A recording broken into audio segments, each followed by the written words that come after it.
সকালবেলা ঘুম থেকে উঠেই বাইরে বৃষ্টি দেখে রেহান আবদার করলো যে আম্মি আজকে দুপুরে খিচুড়ি রান্না করবা। তো যেহেতু রেহান খেতে চেয়েছে তাই আজকে খিচুড়ি এবং সাথে করেছিলাম পোড়া বেগুনের ভর্তা এবং সিম ভর্তা। তো এই সব কিছু নিয়েই থাকবে আজকের ভিডিওটা, আশা করছি ভালো লাগবে। চলেন ভিডিও শুরু থেকে শুরু করি। আসসালামু আলাইকুম everyone, welcome back to my channel. আজকে আবারও একটা নতুন ভিডিও নিয়ে চলে আসলাম। প্রথমেই শেয়ার করব হচ্ছে আমি কিভাবে পোড়া বেগুন ভর্তা করি, তো সেটা রেসিপিটাও আজকে শেয়ার করব। এখানে আমি একটা বেগুন পরিষ্কার করে ধুয়ে নিয়ে তার মধ্যে সামান্য একটু তেল মেখে নিচ্ছি। এবার বেগুনটাকে আমি চুলার উপরে পুড়তে দিব। সো বেগুনটাকে উল্টে পাল্টে পুড়িয়ে নিতে হবে। আরও করব হচ্ছে আজকে আমি সিম ভর্তা। আর সিম ভর্তা করার জন্য এখানে আমি কিছু সিম নিয়ে নিয়েছি। সিমের আঁশগুলো ফেলে দিয়ে আমি ছোট ছোট টুকরো করে সিমগুলোকে কেটে নিচ্ছি সিদ্ধ করার জন্য। তো সিমগুলো এভাবে ছোট করে কেটে নেওয়ার পরে আমি পরিষ্কার করে ধুয়ে এগুলোকে হচ্ছে এখন সিদ্ধ করতে দিয়ে দিব। আর এদিকে আমি যে বেগুনটা পোড়া করতে দিয়েছিলাম সেটা এরকম মাঝে মধ্যে একটু পরপর উল্টে পাল্টে দিতে হবে এবং পুরো বেগুনটাকে চারিপাশ ঘুরিয়ে ঘুরিয়ে পুড়িয়ে নিতে হবে। আর এদিকে সিমগুলো সিদ্ধ করার জন্য এখন আমি হচ্ছে হাঁড়িতে দিয়ে দিচ্ছি। আর সিমগুলো হাঁড়িতে দিয়ে নেওয়ার পরে আমি এখানে খুবই অল্প করে একটু পানি দিব, কারণ পানিটা এমনভাবে দিব যাতে করে সিমগুলো সিদ্ধ হওয়ার পাশাপাশি পানিটাও টেনে যায়। সামান্য একটু লবণও দিয়ে দিলাম সিম সিদ্ধ হওয়ার জন্য। তো এবার ঢাকনা দিয়ে ঢেকে জাস্ট সিমগুলো প্রথমে একটু মাঝারি আঁচে জাল করব, তারপরে চুলার আঁচটা একটু লো করে দিব যাতে করে পানিটা টেনে যায়। আর এইদিকে সিম আর বেগুন দুটো একসাথেই হচ্ছে কুক হচ্ছে। আর এই তো সিমটা একদম সিদ্ধ হয়ে গিয়েছে, দেখতেই পাচ্ছেন পানিটাও কিন্তু টেনে গিয়েছে। এবার ভর্তাগুলো করার জন্য এখানে আমি কিছুটা পেঁয়াজ কুচি অল্প একটু তেলের মধ্যে দিয়ে দিলাম, আর সাথে দিয়েছি কাঁচামরিচ কুচি। আপনারা চাইলে এখানে শুকনো মরিচও ব্যবহার করতে পারবেন, শুকনো মরিচটা আগে তেলে ভেজে নিতে পারেন।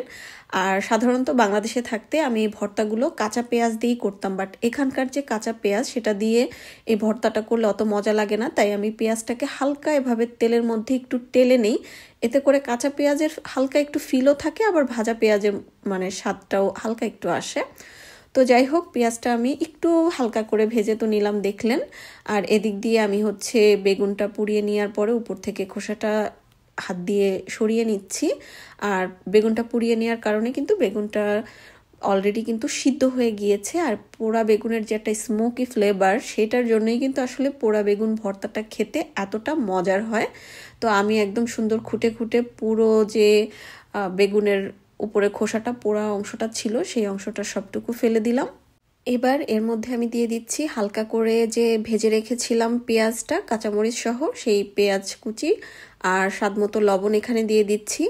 আর আজকের ভর্তাটা করছি এই ধরনের একটা ভর্তা বাটনার মধ্যে।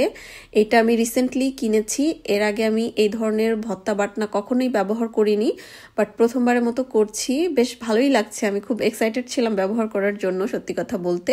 তো ভর্তার মধ্যে কিন্তু এক ফাঁকে আমি সামান্য একটু সরিষার তেলও দিয়ে দিয়েছি। পোড়া বেগুনটা আসলে পুড়িয়ে নেওয়ার পরে যে স্মোকি ফ্লেভারটা আসে ওইটার জন্যই খেতে ডিফারেন্ট লাগে এবং খুবই মজার হয়। আলাদা করে বিশেষ কিছু আসলে দেওয়ার প্রয়োজনও হয় না। তো যাই হোক, দেখতেই পাচ্ছেন আমার ভর্তা একদম রেডি। আর এই বাটনার মধ্যে ডলে নেওয়াতে মনে হচ্ছে আরও মানে স্মুথ হয়েছে। তো এই তো আমার পোড়া বেগুনের ভর্তা রেডি। এখন আমি করে নিব সিম ভর্তা। সিমগুলো তো আমি একদম পানি শুকিয়ে সিদ্ধ করে নিয়েছি। এবার বাকি যে পেঁয়াজ কুচিটুকু ছিল হালকা করে ভেজে নেওয়া সেটা দিলাম, আর লবণ দিয়ে দিলাম স্বাদ মতো। আর ওই একইভাবে বাটনার মধ্যে প্রথমে পেঁয়াজটাকে একটু সফট করে ছেঁচে নিলাম, তারপরে এর মধ্যে হচ্ছে আমি সরিষার তেল দিয়ে দিলাম। সরিষার তেল দিয়ে দেওয়ার পরে সিমটাকেও একটু আমি এভাবে ছেঁচে দিব। হাত দিয়েও আসলে ভর্তাটা করা যায়। আমার কাছে যেহেতু এই বাটনাটা নতুন ছিল আর আমি এটা ব্যবহার করতে চাচ্ছিলাম বেশ কিছুদিন যাবত, তাই ভাবলাম আজকে এই ভর্তা বাটনার মধ্যেই হচ্ছে আমি এটা ভর্তাগুলো করে নেই। হাত দিয়েও নর্মালি করা যায় এবং খেতে মজারই হয়। তো যাই হোক, আমার সিম ভর্তাও কিন্তু ডান। সিম ভর্তাটা এভাবে খেতে খুবই মজার হয়। তো আমি হচ্ছে এই ফাঁকে একটুখানি ভাত নিয়ে এই বাটনাটার মধ্যে মেখে খাচ্ছিলাম। ছোটবেলায় কে কে পাটার মধ্যে মাখানো ভাত খেয়েছেন ভর্তা করার পরে বলেন তো? এটা খেতে কিন্তু খুবই মজার হয়। যারা খেয়েছেন তারা রিলেট করতে পারবেন আমার এই ভিডিওটা দেখার পরে। তো যাই হোক, আমার ছেলে তো আর এত ভর্তা টর্তা পছন্দ করে না, তার তো চিকেন দিতেই হবে। তো এখানে রেহানের জন্য হচ্ছে আমি চিকেন রান্না করলাম। আমার চিকেন রান্না করা অলরেডি ডান। তো এবার হচ্ছে আমি খাবার দাবারগুলো বেড়ে নিচ্ছি। খিচুড়িও আমি অলরেডি রান্না করে ফেলেছি। তো তো এখানে একটু আলু দিয়ে পাতলা করে ঝোল ঝোল করে চিকেন রান্না করেছিলাম, আর সাথে হচ্ছে এই যে বাসমতি চালের ভুনা খিচুড়িগুলো আমি এখন বেড়ে নিচ্ছি। একদমই সিম্পল সাদামাটা একটা ভুনা খিচুড়ি করেছিলাম। আর এই তো আমার খাবার একদম ডান। এবার আমি একটু সুন্দর করে গুছিয়ে পরিবেশন করে নিচ্ছি, যেহেতু ছেলে আবদার করে খেতে চেয়েছে, তাই ভাবলাম একটু নাইসলি প্রেজেন্ট করে ওকে খাবার জন্য ডাকি, দেখে হয়তো খুশি হয়ে যাবে। আর যেহেতু খিচুড়ি করেছি তাই আজকে আমি এই সার্ভিং বোলগুলো নিয়েছি, এই ধরনের সিরামিকের যে মাটির ডিশের মতো দেখতে লাগে, এটার একটা আলাদা নাম আছে, আমি এখন ভুলে গিয়েছি। তো যাই হোক, আমার বাসায় অনেকগুলো ফুল ছিল, ফ্রেশ ফুল। এই ফুলটা হেলান সকালবেলা ছিঁড়ে পাপড়িগুলো খুলে ফেলেছিল, তো আমি আবার তুলে রেখেছিলাম। ভাবলাম যে আচ্ছা, যেহেতু পাপড়িগুলো আছে টেবিলে একটু কয়েকটা ছড়িয়ে ছিটিয়ে দেই। তো এই হচ্ছে আমার আজকের দুপুরের খাবার। এটা একটা বৃষ্টি ভেজা দিনের খাবার ছিল।